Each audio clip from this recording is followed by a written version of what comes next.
14 साल की एक छोटी बच्ची मुंबई के एक हॉस्पिटल के अंदर एडमिट होती है, जिसके पास सिर्फ ladies doctor, ladies police officer और सफाई करने के लिए सिर्फ लेडीज ही जा सकती है। इसके पीछे का कारण सुन के आपके पैरों तले से जमीन निकल जाएगी, क्योंकि कुल 12 लोगों द्वारा इसके साथ हैवानियत की गई है, जिसके बाद कोई भी मर्द इसके आसपास भी नहीं जाने दिया जा रहा है। तो आइए जानते हैं कि आखिरकार इस छोटी सी बच्ची के साथ हुआ क्या था।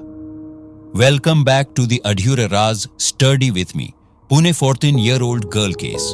इस कहानी की शुरुआत होती है बनवाद्दी के एक पुलिस स्टेशन से, जब एक कपल पहुंचता है कंप्लेंट लिखवाने के लिए कि उनकी 14 साल की बच्ची घर से गायब हो गई है और मिल नहीं रही है।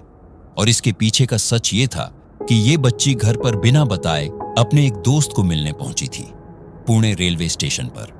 जिस टाइम पर वो रेलवे स्टेशन पर पहुंची तो उसे उस टाइम आसपास उसका वो दोस्त दिखाई नहीं दिया। ऐसा लग रहा था कि उसने सिर्फ इस लड़की को झूठ बोला था और वो वहां पर नहीं पहुंचा था। जिसके बाद ये बच्ची रोने लगी और उधर ही साइड पर बैठी गई। जिसके बाद इस बच्ची पर निगाह पड़ती है एक ऑटो ड्राइवर की। वो इस बच्ची के पास आया और पूछने लगा कि तुम्हारे साथ क्या हुआ है जो तुम ऐसे रो रही हो। तो वो थोड़ा सा ट्रस्ट दिखाते हुए उसे बोल देती है कि मेरा एक दोस्त मुझसे मिलने आने वाला था, जो कि अभी मुझे यहां नहीं दिखाई दे रहा है। अगर आपने कहीं देखा है तो प्लीज मुझे बता दो। तो वो ऑटो ड्राइवर भांप लेता है कि ये लड़की एक तो बच्ची है और दूसरी साइड मासूम भी है, और ये घर से इतनी दूर भी आ चुकी है। और इसी चीज का वो ऑटो ड्राइवर फायदा उठाते हुए एक बार तो रेलवे स्टेशन से चला जाता है, लेकिन फिर 10 मिनटों बाद वो अपना ऑटो लेकर वापस आता है और उस बच्ची को बोलता है कि मैं तुम्हारे दोस्त को जानता हूं, और वो पीछे ही गली में खड़ा है और वो बहुत शर्मिंदा है क्योंकि पहली बार वो टाइम पर तुमसे मिलने पहुंच नहीं सका। तो वो 14 साल की बच्ची ट्रस्ट कर लेती है उस ऑटो ड्राइवर पर और रोती हुई उस ऑटो में बैठ जाती है। उसे रोता हुआ और घबराया हुआ देखकर वो ऑटो ड्राइवर उसे पानी ऑफर करता है और वो झट से पानी वाली बोतल पकड़ती है और उस पानी को पी लेती है। और जैसे ही वो दोनों ऑटो से उतरते हैं तो वो लड़की बेहोश हुई पड़ी होती है, जिसे पकड़कर वो ऑटो ड्राइवर उस ऑटो में डालकर एक जंगल में ले जाता है। और शहर से दूर एक इस जंगल में ये हैवान उसके साथ पहली बार दुष्कर्म करता है और 2-3 घंटे इस जंगल में बीत जाते हैं।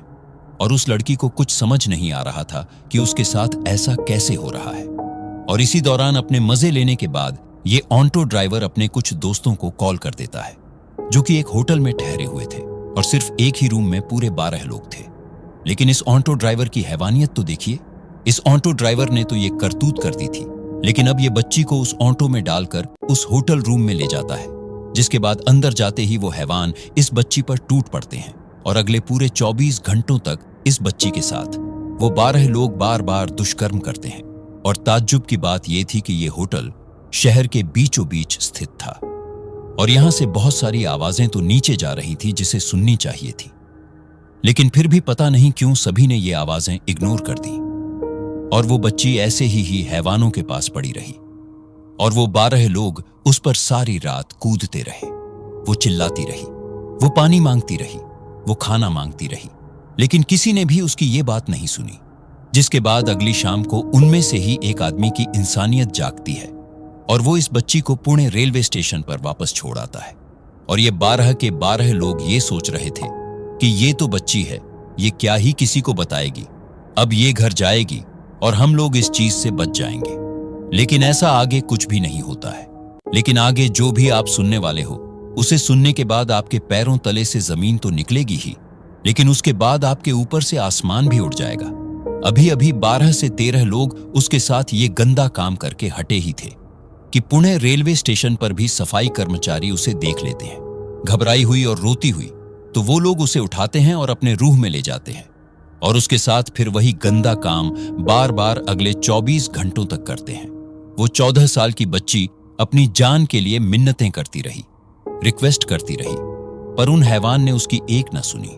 और वो सारा गंदा काम करने के बाद वो लोग इस बच्ची को लाकर एक ट्रेन में बिठा देते हैं, जो ट्रेन पुणे से सीधी नॉर्थ वाली साइड चंडीगढ़ पहुंचने वाली थी। सारे रास्ते ट्रेन में वो न सोई, न उसने कुछ खाया और वो पूरे रास्ते रोती रही। फिर भी ताज्जुब की बात है कि इतने घंटे ट्रेवल करने के बाद भी किसी इंसान ने उस बच्ची से आकर ये तक नहीं पूछा कि आखिरकार तुम रो क्यों रही हो। ऐसे ही अगले दिन तक ये ट्रेन पहुंच जाती है चंडीगढ़ रेलवे स्टेशन पर, और इसी जगह भगवान का ही एक आदमी, जो जीआरपी पुलिस ऑफिसर था, वो इस बच्ची को देख लेता है और जाकर ट्राई करता है कि किसी ना किसी तरह वो इस बच्ची को बुलाए। पर वो बच्ची तो मर्दों से इतना डर रही थी कि वो उससे दूर दूर भागती है और उसे बोलती है कि मेरे पास मत आओ। और ये चीजें नोटिस करने के बाद उस ऑफिसर को समझ आ जाती है कि इस बच्ची के साथ शायद हुआ क्या है, तो उस बच्ची पर निगाह रखता है। वो ट्रेन से उतरकर साइड पर एक बेंच पर बैठ जाती है। वो दूसरी साइड चाइल्ड वेलफेयर वालों को कॉल करके बता देता है कि ऐसे 14 साल की बच्ची यहां बैठी हुई है, और चाइल्ड वेलफेयर से एक लेडी आती है जो आकर ट्राई करती है कि किसी न किसी तरह इस बच्ची के साथ बातचीत की जाए। लेकिन वो बच्ची किसी भी तरह अपनी एक भी बात उसको नहीं बता रही थी, इसी डर से कि आगे फिर उसके साथ ये सेम चीज ना हो जाए। पर वो लेडी ऑफिसर बहुत ज्यादा स्मार्ट थी। उसने धीरे धीरे उस बच्ची का दिल जीता, उसे ट्रस्ट दिलवाया कि वो उसी के साथ है, उसे पूरी तरह से वो घर पर लेकर जाएगी। और जिन्होंने भी उसके साथ ये सब कुछ किया है, वो उन्हें पूरी सजा दिलाएगी। और ये चीजें पक्की होने के बाद वो बच्ची उस लेडी को अपनी सारी चीजें डिटेल में बता देती है कि कैसे वो दोस्त को मिलने पहुंची। फिर ऑटो ड्राइवर ने उसे उठाया और जंगल ले गया, और वहां से 12 लोगों ने उसके साथ ये गंदा काम किया। और दूसरी साइड अभी भी बनवादी पुलिस स्टेशन वाले ढूंढ रहे थे कि आखिरकार ये बच्ची गई कहां। तो चंडीगढ़ पुलिस बनवादी पुलिस स्टेशन में कॉल करके ये कंफर्म कर देती है कि बच्ची उनके पास है, और इस चीज की दांत देनी पड़ेगी उस ऑफिसर और लेडी की कि वहां से टिकट करवाई जाती है उस बच्ची के लिए चंडीगढ़ टू बॉम्बे।